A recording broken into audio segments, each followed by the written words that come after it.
এই তো দুদিন আগেই রশ্মিকা মান্দানার সঙ্গে ঘরোয়া অনুষ্ঠানে আংটি বিনিময় করেছেন বিজয় দেবরকোন্ডা। উভয় তারকার অনুরাগীরা যখন সেই খবরে আনন্দের জোয়ারে ভাসছেন, তখন বিষাদের ছায়া। সোমবার সকালে দক্ষিণী সিনেমার জনপ্রিয় অভিনেতা বিজয় দেবরকোন্ডা ভয়াবহ এক সড়ক দুর্ঘটনার শিকার হয়েছেন। তবে এই ঘটনায় কোনো হতাহতের ঘটনা ঘটেনি।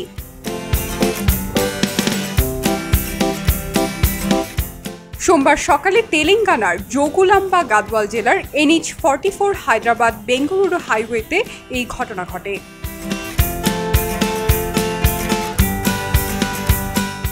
বিজয় পরে অবশ্য তার ফেসবুক পোস্টে জানান, চোট তেমন কিছু গুরুতর নয়, বরং বিরিয়ানি আর বিশ্রাম এই দুটোই তাকে দ্রুত সুস্থ করে তুলবে। তিনি এও জানিয়েছেন, বড় ধরনের কোনো দুর্ঘটনা ঘটেনি, তিনি এবং তার পরিবারের সকলেই ভালো আছেন। নায়ক আরও জানিয়েছেন, তার দুর্ঘটনার খবর ছড়াতেই উদ্বিগ্ন সকলে।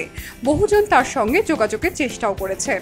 সামাজিক মাধ্যমে অনেকে উদ্বেগ প্রকাশ করেছেন।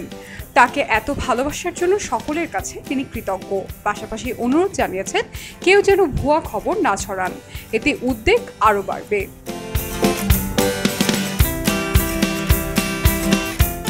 রশ্মিকার সঙ্গে আংটি বদলের খবর ছড়ানোর পরেই বিজয়কে তার পরিবারের সঙ্গে শ্রী সত্য সাই বাবার সমাধিস্থলে দেখা গেছে। তখনই তার বাঁ হাতের অনামিকায় আংটি দেখে গুঞ্জনের সত্যতায় এক প্রকার সিলমোহর পড়ে। এও জানা গেছে, উভয়ে আগামী বছরের ফেব্রুয়ারিতে বিয়ের পিঁড়িতে বসতে পারেন। বিজয় ভালো আছেন জানার পর কিছুটা হলেও স্বস্তিতে তার অনুরাগীরা। তবে প্রশ্ন উঠছে, রশ্মিকা বিজয়ের পাশে নেই কেন? তিনি কোথায় আছেন? কিভাবে গাড়ি দুর্ঘটনার মুখোমুখি হলেন বিজয় এবং তার পরিবার?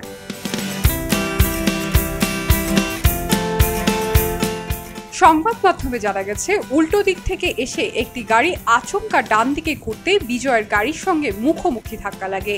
পরিবারের সকলে অক্ষত থাকলেও দুমড়ে গিয়েছে নায়কের গাড়ির সামনের অংশ। ঘটনাটি ঘটেছে তেলেঙ্গানার জোগুলাম্বা গাদওয়াল জেলার উন্ডাবল্লির কাছে। জানা গেছে, বিজয় সপরিবারে পুট্টাপার্থী থেকে বাড়ি ফিরছিলেন। পুলিশ ঘাতক গাড়ি চালকের বিরুদ্ধে হিট অ্যান্ড রান মামলা দায়ের করেছে।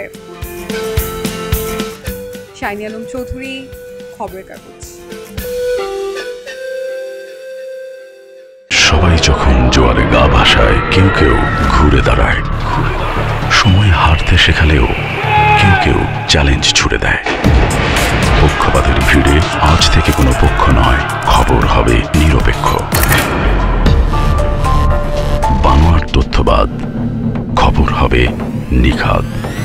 ভেঙে গুজবের শিখ, খবর হবে নির্ভীক। খবরের কাগজ, নিখাদ, নির্ভীক, নিরপেক্ষ।